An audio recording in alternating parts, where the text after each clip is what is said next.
রিক্সা painting তো সবার অতি পরিচিত, সবাই রিক্সা পেইন্টিং জানে কেমন এটা। পৃথিবীর আরও অনেক দেশেই রিক্সা আছে, চীন, জাপান, ইন্ডিয়া, শ্রীলঙ্কা, কিন্তু বাংলাদেশের রিক্সার মতো এত সুন্দর রিক্সা মনে হয় আর কোথাও নাই। বাংলাদেশের রিক্সা অনেক কালারফুল এবং বৈচিত্র্যময়। এখানের যে ড্রয়িংগুলো আছে, এখানে প্রত্যেকটাতে একটা গল্প থাকে। ফুলগুলো একটু আলাদা, তারপর পাতা, এখানের যে ড্রয়িং এটা টোটালি ডিফারেন্ট অন্য পেইন্টিংয়ের থেকে। আর এইখানে যে গল্পটা আছে, যেমন রূপকথার গল্প মাঝে মাঝে দেখা যায়, তারপরে গ্রাম বাংলার দৃশ্য, মাঝে মাঝে শহরের দৃশ্য, তারপরে বাংলাদেশের যে সিনেমার যে ফিল্ম স্টার আছে তাদের ছবিও মাঝে মাঝে এখানে দেখা যায়, একটু অ্যাবস্ট্রাক্ট ফর্মে আঁকা থাকে এই ড্রয়িংগুলো। তো এই পেইন্টিং নিয়ে অনেকেই ছবি এঁকেছে বাংলাদেশে। বিবি টাসেল এই পেইন্টিংয়ে কাজ করছে, তারপরে আর নতুন কাজ করছে হলো নোমান খান, ও চারুকলার ছোট ভাই আমাদের। তো ও সুন্দর পেইন্টিং, এই রিক্সা পেইন্টিং নিয়ে কাজ করছে। আপনারা যদি দেখতে চান, নিচে একটা ওর ফোন নাম্বার আমি দিয়ে রাখছি, এই ফোন নাম্বারে যোগাযোগ করতে পারেন। আর ওর একটা পেজ আছে ফেসবুকে, ফেসবুকে আরও অনেক অনেক ছবি আপনারা দেখতে পাবেন। তো আপনারা চাইলে ওর পেজটাতে ঘুরে আসতে পারেন। আমি মোহাম্মদ নোমান খান। আমার জন্ম মুন্সিগঞ্জ জেলায়, প্রাচীন বিক্রমপুর। আপনারা জানেন যে মুন্সিগঞ্জ প্রাচীন বিক্রমপুর একটি সমৃদ্ধ জনপদ। সেখানে আমার জন্ম এবং আমি আমার শৈশবটা সেখানে কেটেছে নানান গল্প শুনে, দাদি নানির গল্প। এবং আরেকটা আহ, আনন্দদায়ক বিষয় হচ্ছে মুন্সিগঞ্জে হচ্ছে কাঠের ঘর এবং নকশা। সেখানে অনেক কাহিনী নিয়ে, অনেক মজার মজার সব কাহিনী নিয়ে কাঠ এবং টিনের নকশা করা সেসব বাড়ি হয়। সেই সেই বিষয়গুলো দেখে দেখেই আমার বড় হয়ে ওঠা, এবং সেই নকশাগুলো আমাকে লোকশিল্পের প্রতি ভালোবাসার একটা দারুণ অনুপ্রেরণা জগিয়েছে। এবং পরবর্তীতে আমি যখন ঢাকায় এসেছি, ঢাকায় রিক্সায়, রাস্তায় যখন রিক্সায় চড়তাম, রিক্সার পেছনে এত সুন্দর সুন্দর এক একটা ছবি আঁকা, এক একটা কাহিনী, গল্প, কখনো পাখি, বক এবং নানান ধরনের প্রাণী এবং তাদের যে গল্প এত সুন্দর করে আঁকা, চিত্রিত করা, সেগুলো আমাকে দারুণভাবে অনুপ্রাণিত করেছে। এবং আমি বর্তমানে সেই রিক্সার ছবিগুলোই আঁকছি, হয়তো অন্য কোনোভাবে, অন্য কোনো মাধ্যমে, কিন্তু সেই অনুপ্রেরণা সেই রিক্সা পেইন্টিংয়ে। রিক্সা পেইন্টিংয়ের ছবি আমরা যেটা দেখেছি, আমরা যদি একটু কাছ থেকে দেখি আর একটু মনোযোগ দিয়ে দেখি, দেখব যে সেই ছবিগুলো আঁকাটা কত কঠিন বা কতটা সূক্ষ্ম। সেটা আসলে একটা সাধনার ব্যাপার। আহ, সেখানে যেই ধরনের লাইন, যে ধরনের ড্রয়িং, স্ট্রং ড্রয়িং, ড্রয়িংয়ের মাধ্যমে এই ছবিগুলো এঁকেছে যে রিক্সা চিত্রশিল্পী, আমরা আসলে সেগুলো একটু সূক্ষ্মভাবে দেখতে বুঝতে পারবো। এবং সবচেয়ে মজার ব্যাপার হচ্ছে কালার। আমরা দূর থেকে যখন চোখে পড়ে যেসব কালার, খুব ব্রাইট, খুব প্রাণোজ্জ্বল কালার রিক্সা পেইন্টিংয়ে ব্যবহার করা হয়, এবং খুবই সুন্দর সব কালার, লাল, হলুদ, নীল, সব কালার সেখানে ব্যবহার হয়, বেশিরভাগ সময় ব্যবহার হয়। এবং ড্রয়িংয়ের ক্ষেত্রে আমরা দেখি কালো এবং সাদার যে ব্যবহার। একইভাবে স্ট্রোকগুলোর ব্যাপারে আমি বলি, সেটা খুবই সাধনার একটা ব্যাপার। ড্রয়িং এবং রিক্সা পেইন্টিংয়ের যেই স্ট্রোক ব্যবহার হয়, সেগুলো আসলে দীর্ঘ সময় প্র্যাকটিস এবং আহ, কাজ করার মাধ্যমেই আসলে সেগুলো করা পসিবল, আমি মনে করি। নোমান ফুল ফল লতাপাতা দিয়ে রিক্সার যে পেইন্টিংগুলো, সেগুলোই সাধারণত কাপড়ের উপর করে থাকে। প্রথমে সে কাগজের উপর একটা লেআউট তৈরি করে থাকে, যেটা এখন দেখতে পাচ্ছেন, এটা ময়ূর আঁকছে। তারপরে এর পাশে যে রিক্সার ফুলগুলো থাকে না, এর আগে দেখিয়েছিলাম, সেটা ড্রয়িং করে ওর নিজস্ব কম্পোজিশন করে শাড়িতে ডিজাইন করে থাকে রিক্সা পেইন্টিং। প্রথমে পেন্সিল দিয়ে সুন্দর করে একেবারে ফাইনাল লাইন করবে। রিক্সা পেইন্টিং আসলে একটা সলিড কালার দিয়ে করে থাকে সাধারণত। এখানে কোনো আলো ছায়ার খেলা থাকে না, পার্সপেক্টিভ মাঝে মাঝে দেখা যায়, সেটা খুব কম। এই যে এটা হলো একটা ময়ূর আঁকছে, ময়ূরের পাশে যে রিক্সার যে ফুলগুলো থাকে, এর আগে আমি দেখিয়েছি, সেই ফুলগুলো আঁকবে। তারপর যে সলিড কালার ওয়াটার কালার দিয়ে করে নিবে, ওয়াটার কালার দিয়ে করে নিয়ে যাওয়ার পরে এখন যেটা দেখতে পাচ্ছেন রং দিয়ে শুধু নীল রং, তারপরে হয়তো হলুদ রং দিবে, তারপরে হয়তো বা লাল, সেটা পরপর আপনারা দেখতে পাবেন।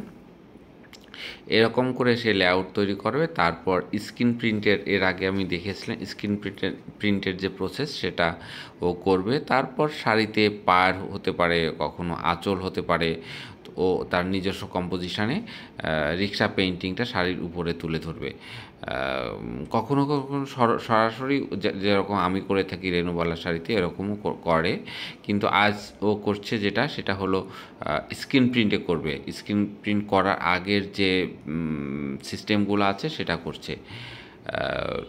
এই যে বললাম না, ওর পছন্দ মতো কম্পোজিশন করবে। আর আগেই বলেছি রিক্সা পেইন্টিংয়ের রঙগুলো সলিড কালার থাকে, লাল প্রাইমারি কালারগুলো বেশি, উজ্জ্বল রং বেশি ব্যবহৃত হয়ে থাকে রিক্সা পেইন্টিংয়ে। এটা একটা পাড়ের লেআউট করবে শাড়িতে এটা, তারপর আঁচল করবে, ও দেখাবে। আসলে আপনারা প্রথম থেকে দেখতে থাকুন, শেষ পর্যন্ত দেখলে বুঝতে পারবেন আসলে রিক্সা পেইন্টিংটা নোমান কীভাবে শাড়িতে প্রেজেন্ট করেছে। এরকম করবে, তারপর শাড়িতে নিয়ে আসবে। ওর মা ওর কাজের ভীষণ ভক্ত, কাজের সময় ওর স্টুডিওতে মাঝে মাঝে নাকি আসে। আসলে ওদের খুব সুন্দর একটা পরিবার। এই যে রিক্সা পেইন্টিংয়ের ফুলের কথা বললাম না, সেই রিক্সা পেইন্টিংয়ের সেই ফুলটা। তারপর রিক্সা পেইন্টিংয়ের আসল মজার বিষয় এবং কঠিন বিষয় হলো ব্রাশের ব্যবহার। দেখেন চিকন থেকে আস্তে আস্তে আস্তে মোটা, এইটা যে রিদমটা এটা খুবই সুন্দর, কিন্তু এটা দীর্ঘদিনের প্র্যাকটিসের বিষয়। একদিনে আপনি কখনো করতে পারবেন না, একদিনে দুই দিনেই কিন্তু রিক্সা পেইন্টিং হবে না। রিক্সা পেইন্টিং আসলে পারিবারিক একটা ব্যাপার। এটা ছেলে করবে, বাবা করবে, দাদা করবে, এরকম একটা বিষয়, একদিনে কখনোই করা যাবে না। কিন্তু দুঃখের বিষয় হলো রিক্সা পেইন্টিং আস্তে আস্তে হারিয়ে যাচ্ছে ডিজিটাল যুগে। এখন অনেকেই ডিজিটালি এই প্রিন্টটা করে থাকে। ওটা আমার কাছে অনেকটা প্রাণহীন মনে হয়, ওইখানে কোনো প্রাণ থাকে না। ইতোমধ্যে আমি ব্যাগের কথা বলেছি। রিক্সা পেইন্টিং নিয়ে আমার যে কাজগুলো, সেগুলোর মূল উপাদানই হচ্ছে পাট, তাঁত জাতীয় ফেব্রিক এবং খাদি। এই ফেব্রিকগুলোর মধ্যে আমি রিক্সা পেইন্টিং করেছি। আপনাদেরকে দেখাই একটা ছবি, একটা ব্যাগের এটার মধ্যে হচ্ছে এটা একটা পাটের ব্যাগ। এটার মধ্যে আমি ছবিটার অংশটা দেখতে পাচ্ছেন রিক্সা পেইন্টিং, এটা স্ক্রিন প্রিন্ট মাধ্যমে করা এবং 4টা কালারে এখানে করা এটা। এবং এখানে সাইডে বর্ডারের মতন একটা আছে, এটা আমার নিজের ডাই করা একটা ফেব্রিক কালারের রিক্সার কি ফর্মে, ময়ূরের ফর্মে কালারের সাথে মিল রেখে এটাকে করেছি। আরেকটা ব্যাগ দেখাচ্ছি, এটা আমার একেবারেই আমার প্রথম একটা ব্যাগ 2019 সালে করেছিলাম। এবং সবচেয়ে আনন্দদায়ক আমার জন্য যে এই ব্যাগটা আমি যখন চারুকলা বা ইউনিভার্সিটি বা শিল্পকলা একাডেমির ওইদিকে যাই, অনেকের কাঁধেই আমি এই ব্যাগটা দেখি, তখন আমি দারুণভাবে অনুপ্রাণিত হই। আমার মনে হয় যে আমি আরো কিছু কাজ করি রিক্সা পেইন্টিং নিয়ে। যে কোনো পোশাকের সাথেই ইস্টার্ন ওয়েস্টার্ন যে কোনো পোশাকের সাথেই পরতে পারবে কেউ চাইলে। আর যখন বাইরে কেউ এটা ব্যবহার করবে তখন কিন্তু আমাদের দেশের ঐতিহ্যটাকে ফুটে উঠবে রিক্সা পেইন্টিং, যেটা আমাদের ইতিমধ্যে আপনারা জানেন যে ইউনেস্কো এটাকে বিশ্ব ঐতিহ্যের তালিকাভুক্ত করেছে। এটা আমাদের জন্য, আমাদের শিল্পী সমাজের জন্য অনেক বড় একটা গৌরবের বিষয়।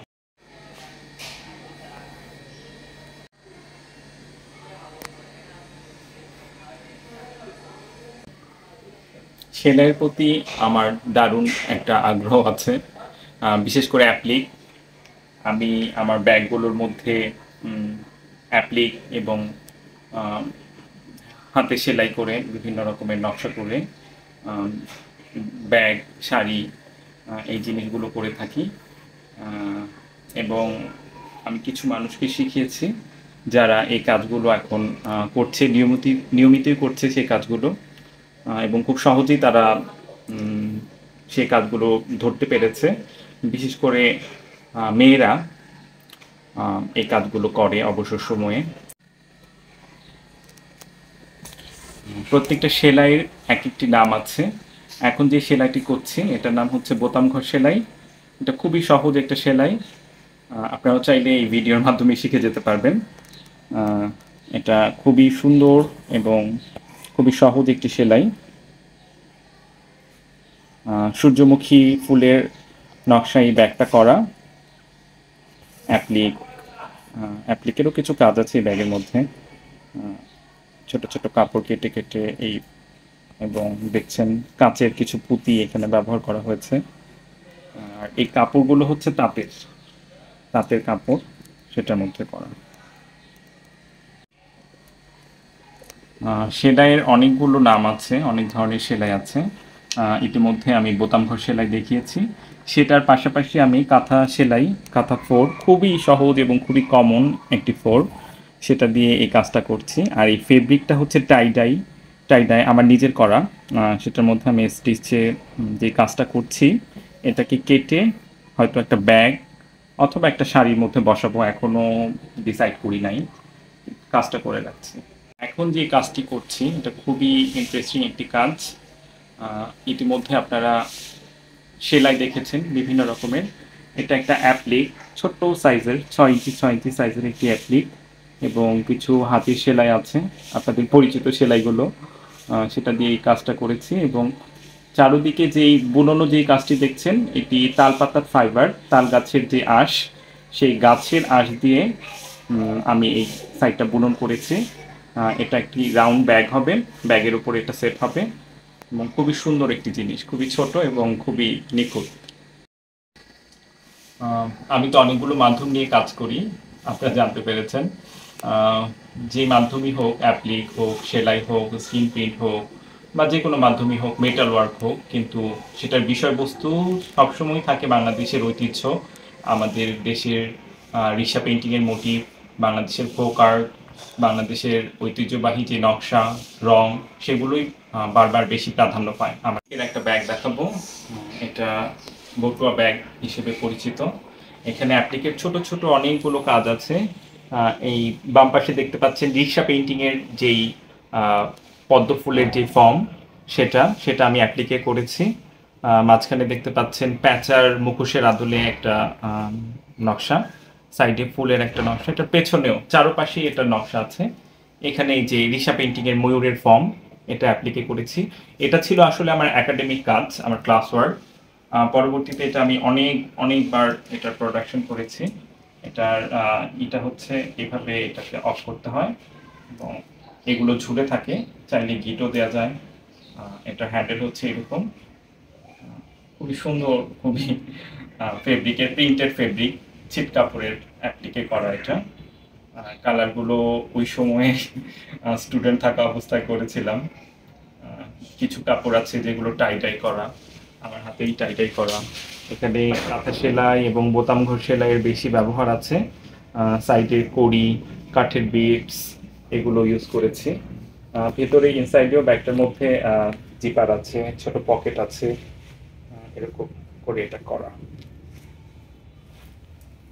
ভেতরে সাইডটা এরকম। আরেকটা ব্যাগ দেখাচ্ছি, এটা সম্প্রতি করেছি, একটা খাদি একটা ফেব্রিকের উপরে করা। এটারও চারপাশে এরকম বিভিন্ন ফর্মের নকশা, প্রকৃতির ছোট ছোট ফর্মগুলোকে আমি ড্রয়িং করেছি। এটার বেলটা হচ্ছে এরকম, ছোট্ট একটা টার্চের ঝুলানো। এখানে একটা মাছের ফর্ম, ব্যাগের মধ্যে খুবই ছোট্ট একটা মাছের ফর্ম, ছোট ছোট পুঁথি, এগুলো দিয়ে করা। আরেকটা ব্যাগ দেখাই, এটা ডেনিমের ওপরে করা, এটারও চারপাশে এরকম সেলাইয়ের কাজ আছে। কিছু কাজ করেছে যেগুলো স্যাম্পল হিসেবে করা। সাইডে হচ্ছে তালপাতার ফাইবারের বুনন, এই খাদি তাঁতের কাপড়ের সাইডে খুব গাঢ় একটি রঙের সাথে যখন তালপাতার এই ফাইবারের বুনন, খুবই ভালো লাগছে দেখতে, ন্যাচারাল কালারের পুরোপুরি। এখানে কিছু ছোট ছোট বিটস যুক্ত করেছি, এখানে পাটের দড়ি একটা দুইটা জায়গায় জয়েন করেছি, তালপাতার ফাইবারও এসেছে, আর পাশাপাশি তো সেলাই আছেই, বিভিন্ন রকমের সেলাই। শাড়ি, ব্যাগের পাশাপাশি নারীদের আরেকটি গুরুত্বপূর্ণ বিষয় হচ্ছে গহনা। গহনা ছাড়া আসলে ফ্যাশনের অনেক কিছু অসম্পূর্ণ থেকে যায়। আমি গহনার বিভিন্ন মাধ্যম নিয়ে এক্সপেরিমেন্ট করেছি এবং সবচেয়ে বেশি কাজ করি গহনায় মেটাল, কপার এবং ব্রাস, এই ২ টা মাধ্যমে। এখন আমি আপনাদেরকে একটি মাধ্যমের সাথে পরিচিত করব। যেমন এই কাজটি, এটি একটি আর্টওয়ার্ক, আমার একাডেমিক কাজ। এটা হচ্ছে ব্রাশ শিট, পিতলের করা। এটা হচ্ছে ব্যাকগ্রাউন্ড থেকে এরকম প্রেসার দিয়ে পিটিয়ে পিটিয়ে করতে হয়। আমি এই মাধ্যমটায় আর্টওয়ার্ক করছি এবং আর্টওয়ার্কের পাশাপাশি আমি ব্যবহারিক কিছু জিনিস বানাচ্ছি, যেমন গহনা। এই যে এটা হচ্ছে ব্রাশ শিটে করা, সাইডে হচ্ছে যে সুতোর বুনন, পেছনে ফেব্রিক, ছোট ছোট এই যে কাচের বেডস, বিভিন্ন রকমের কাচের এসব বেডস দিয়ে এটা বানানো, এবং ফর্মটা কিন্তু সেই আমার রিক্সা পেইন্টিংয়ের ময়ূর, সেটাই আমি ব্যবহার করেছি এখানে। আরও কিছু কাজ দেখাচ্ছি আমার। এবং এটা হচ্ছে কপার শিটে, এটা কমপ্লিট হয়নি, এটাও কমপ্লিট হবে, টার্সেল ঝুলানো হবে। এটার কালারটা হচ্ছে রোজ গোল্ড, খুবই সুন্দর একটি কালার, এটা এরকম। আর আরেকটা ক্লার্চের মতন একটা জিনিস দেখাচ্ছি, এটা ব্যাগ হিসেবে ব্যবহার হয়। এটা একেবারেই আমাদের দেশের সেই নকশি পিঠা, লোকশিল্পের যে ফর্মগুলো, নকশি কাঁথার যে ফর্মগুলো, মাছ, ময়ূর, পদ্মফুল, কলকি, এই ফর্মগুলোকেই আমি এখানে করেছি। এবং আমার কাজের যেই ধারাবাহিকতা, সেলাই, আমি সেই মেটালের মধ্যেও আমি সেলাই করেছি, চারিদিকে ফুটো করে এটা সেলাই করা। এটার সাইডে হচ্ছে একটা বেল্ট যাবে, যেটা মেটালের কালারের, একটা জিপারের মতন। আর এটার ইনসাইডে চাইলে কিছু রাখতে পারবে, মোবাইল, খুঁটিনাটি জিনিসপত্র, প্রয়োজনীয় জিনিসপত্র, সেগুলো রাখতে পারবে। এটা খুবই সুন্দর একটি কাজ, কাঠ এবং কপার ব্রাশ ২টা মাধ্যমেই এটা করা যায়। এটা হচ্ছে আমি যে কাপড়গুলো দিয়ে অ্যাপ্লিক করি, সেটার অতিরিক্ত যে কলকে যায় সেটা দিয়ে করা। এটার ভেতরে হচ্ছে তুলা দেয়া, এবং এটার মধ্যেও কিছু হাতের সেলাই আছে। এই বল দিয়ে আমি একটা জুয়েলারি করেছি, দেখাচ্ছি সেটা। এই যে একটা মালা, এটা ফেব্রিক ছাড়াও হচ্ছে এটার সাথে আমি কিছু মাটির কিছু পুঁথি, সেগুলো এটার সাথে যুক্ত করেছি। সাইডে হচ্ছে আপনার কাঠের পুঁথি, কালারফুল সুতা, এটা চাইলে ছোট বড় করা যায়। এটা এরকম এরকম দেখতে, এটা শাড়ির সাথে খুবই সুন্দর লাগবে, খুবই কালারফুল। এই ছিল আমার কাজগুলো আজকের মতো। আমার আরও অনেক অনেক কাজ আছে, অনেক মাধ্যমে আমার অনেক আর্টওয়ার্ক আছে, ছোট বড় সাইজের, সেগুলো নোটবুক আছে। একদিনে তো আসলে সবগুলো দেখানো সম্ভব না। আপনারা যদি এই ফুলমালার সাথে থাকেন, তাহলে পরবর্তীতে আমার কাজগুলো দেখতে পারবেন। সকলের জন্য অনেক শুভকামনা, ধন্যবাদ।